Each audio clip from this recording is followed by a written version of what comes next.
Welcome to Nava Disha Tech Learning. Today we are breaking down Cert Manager. It's an important idea in DevOps.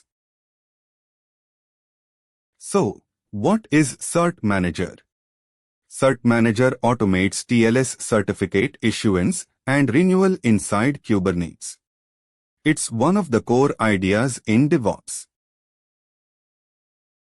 Here are the key things to know about Cert Manager.